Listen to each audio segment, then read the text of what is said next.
ex-student of this college.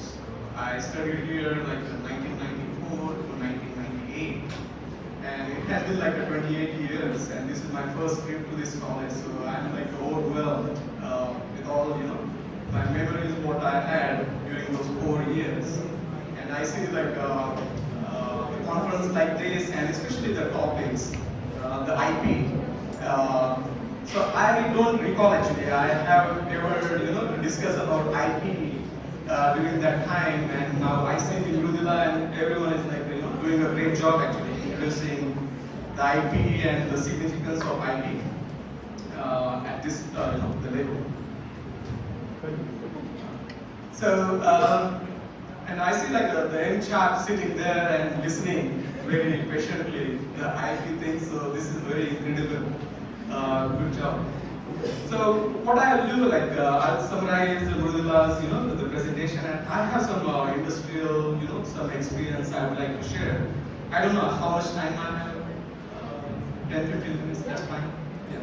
So yeah, it's good actually. Murudula mentioned actually what is patentable, what is not patentable, and how you can distinguish your academic research. And this is the time I see like as a B.Pharm student or masters or even PhD, you should think about patenting your work. B.Pharm is also, I think it's a good, the stage actually you should think about patenting, doing more research. And M.Pharm, obviously you have a project, you should look for like patenting your ideas, not only like look for your presentations or the publication, but patenting the things are very important. Just to it's very like timely actually. Just yesterday I was reading this Times of India and there was one article. So in like 1895, there was a scientist in Bengal, Jagdish Singh Bose. So he invented something like the radio waves and like whatever like the wireless things, what you do like the TV remote or Bluetooth and all that. So he did invent that in 1895, but he did not patent that. And he said like, oh, all the science is like good for the humankind, mankind, and I don't want to patent this thing, don't want to make anything. But if you see like after a few years, there is like one scientist from Italy, Dr. Marco or someone, who invented the same thing. Yeah, and then he got the patent on that, the wireless thing. And he got all the credit as well as all the benefits, the economic benefits what he received, and also like the recognition in the scientific community. So that's like something like you should not leave that opportunity, and that's the area actually what in this era we are working with. Whatever the idea you have, means any farmer or any student or anyone can file a patent which has the application in any business. You should think about filing that patent. So the patent should not come from like high-tech industries or the very well-renowned pharmaceutical companies. So as academics also, you should think about filing the patent about like the work what you are doing. And really appreciate Murudula actually bringing that the knowledge and that awareness actually to the academic students actually. That is very good. So what I'll do, like the industry actually, being in the industry for the past 25 years, how we do the patenting and all that. So for any novel compound, if you like from discovery all the way to the commercialization, it takes like 10 to 15, sometimes 20 years. So when we, like a pharmaceutical company, invent anything, like a new molecule, they immediately file a patent for their molecule. And then the molecule gets like 20 years of patent, the protection. So that's the protection actually by law, by government. They give that protection to the company, so no one can develop that molecule or copy the same molecule. And that is like the 20 years. These companies they get that the patent protection. So what happens like during discovery, the molecule goes through like multiple the preclinical research as well as then it goes to like the clinical research like phase 1, phase 2, phase 3, and then ultimately it goes to like the commercialization. So that duration actually, company always waste like 10 to 12 years of their patent protection. And then when the product gets commercialized, they hardly get like 5 to 8 years of patent protection. So there are like a few things what companies do. Like there are certain patent extension they apply for. So basically the patent term amendment. So basically you get like 2 years of extra, the extension there. Generally like USPTO, they take some time to review your patent. They take like 1 or 2 years.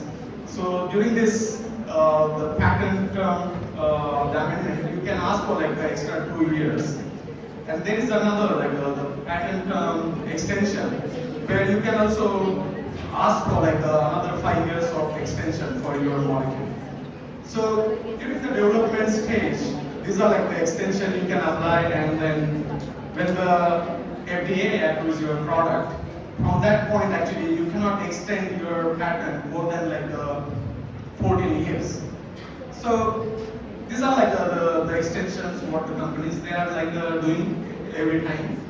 And in terms of like the drug substance along with the formulations also, there are like certain formulation patent also the companies they file. Like if you have a molecule that needs like a controlled release formulation or immediate release formulation, but there are like some impurity profiles and certain excipients they are using to control that impurity profiles. Let's say certain antioxidants or something they are using, and that's how like they are making the formulation patent very strong. That any other generic company, if they want to develop that type of formulation, it is very hard for them to control that the impurity levels. And because of the patentability of using certain excipients at that certain range, it's kind of like hard for generic companies to develop that type of the formulation. So that is another aspect, like the drug substance as well as the formulation. Also, the companies actually build their the patent around that area, and then they extend that 14 years of mark. And there are also like certain data exclusivity. They are like a little different than your patent exclusivity. So for the data exclusivity, like the biologics, the BLAs actually, they generally get like up to 12 years of extension. So the 4 years they get like a data exclusivity, and the 7 years or 8 years they get like a market exclusivity for the BLAs. For the small molecules, they get like 4 years of your data exclusivity, and then they get like 1 year of market exclusivity plus 30 months of your stay. So they get like a 7.5 around of that, the data, the market, the patent protection there. And then another, I would like to give like a few examples. Like there was like one product, Chloromax. So that molecule, that drug actually got approved in 2001 by FDA, and their drug substance patent was about to expire in 2007. So they hardly had like 5 years of patent protection on drug substance. So they had like 3 formulation patents. So the formulation patent had like 2022, 25, and 2030. So they argued about their the formulation patent, and then they got like another additional like 3 years of patent protection. So they extended that up to like 10 years. So that's how like the pharmaceutical companies, they build their very good patent on their drug substance as well as their formulation patent. So they can get like more the patent protection and more the market in that area. The second compound, actually, one of the product I worked when I was in Amgen, called like Minpara. So that molecule actually they had like 2 billions of the market share, and it was like about to, the patent was about to expire. So we were like looking for the ways to extend the life of that the product actually. And then during that time actually in 2007, if you see like all the FDAs and EMAs, they come up with like this pediatric formulations. So with that regulatory aspect, if you develop a pediatric formulation for your product, then you'll get like an extra 6 months of patent protection. So that's another beauty actually. So for the Mimpara product actually, we developed a pediatric formulation for the kids. And we got like a 6 months of extra patent protection in Europe. So you can think about like, getting that $1 billion protection, that's like... There are no extensions in India. There are no patent term extensions in India. In India? No. Oh, okay, yeah. So yeah, that's good actually because India is like a huge market, like a 1.4, 1.5 billion people. It's like you cannot do that thing, as you explained in the balancing act in your last slide. So these are like the strategies actually how the pharmaceutical companies they are doing. And third example, I recall like there is the formulation. It's called Ambien, which is for like insomnia. So this is like related with the life cycle management. So this product was like a immediate release product early on, and then they finished their patent protection after like a few years, and then they were thinking about like how to protect this molecule actually. So they formulated like the extended release tablet out of it, and they filed another like 7 years of patent. So they got their multi-billion dollar, the market share. They still continue that the extra 5 to 7 years. So that is like an amazing idea, and like all these the discovery pharmaceutical companies, like my company also, we generally go for like a very simple formulation because we are like protected by drug substance for 20 years. But again, like we develop something like the formulation patent, and then we think about like a life cycle management when we are about to expire, the 5 years or 4 years about to expire our patent. Then we think about like the life cycle management strategies, like the combination of multiple, the drug substances, if there is any synergistic effect that we can look about, or any new indication that is something useful to extend the patent protection. So these are like the ways we do. And life cycle management is a very cute name given to the Absolutely, yeah. So yeah, these are like, I just wanted to share my experiences with you, and I'm happy if there are any questions. Actually, I'm not basically the IP guy. I'm a formulation guy. Anything like IP related, Rudula is your person. But anything apart from that, if you would like to ask, I'm happy to answer.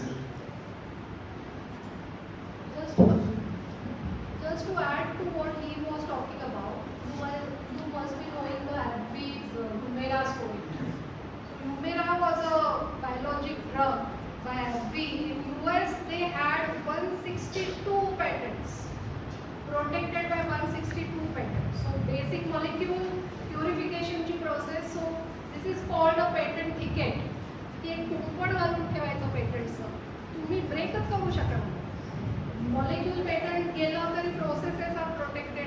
This is protected, that is protected. So the biosimilar, which is equivalent of a generic, can never come in the market. They will have to wait till the 162 patents expire.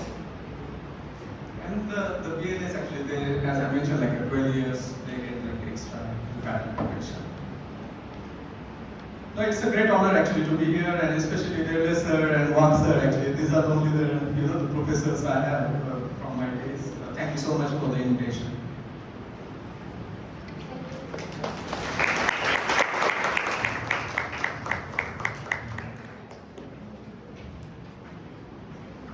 So thank you, sir.